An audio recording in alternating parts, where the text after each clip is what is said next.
और नाजरीन, इमरान खान के खिलाफ एक और प्रोपेगेंडा मुहिम दम तोड़ गई। कप्तान मुखालिफ चंद सहाफियों ने गैर मुल्की सहाफी के नाम पर ख्वाहिश को खबर बना दिया। कहा गया कि चेयरमैन पीटीआई से इंटरव्यू में सख्त सवाल करने वाली गैर मुल्की सहाफी को धमकियों का सामना है। सहाफी मेलिसा चांद ने ट्वीट करके झूठ बेनकाब कर दिया। किस किस ने झूठ फैलाया, बोल न्यूज सच सामने ले आया।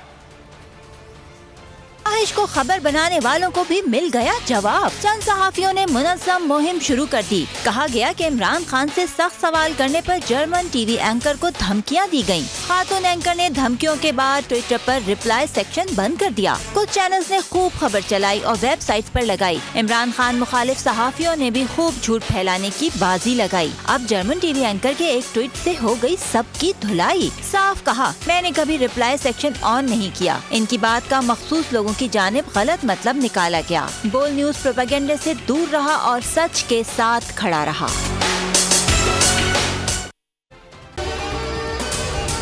अगर आपको ये वीडियो पसंद आई तो हमारे चैनल को सब्सक्राइब करें और बेल आइकन पर क्लिक करें। बहुत अच्छी कवरेज की है। ये मार्च की तो जबरदस्त कवरेज थी। बॉल की प्रॉब्लम सबसे बेस्ट थी। सबसे ज्यादा रील्स और सबसे ज्यादा रेटिंग के साथ बोल रहा नंबर 1। सब्सक्राइब करें और बेल दबाएं ताकि कोई खबर रह न जाए।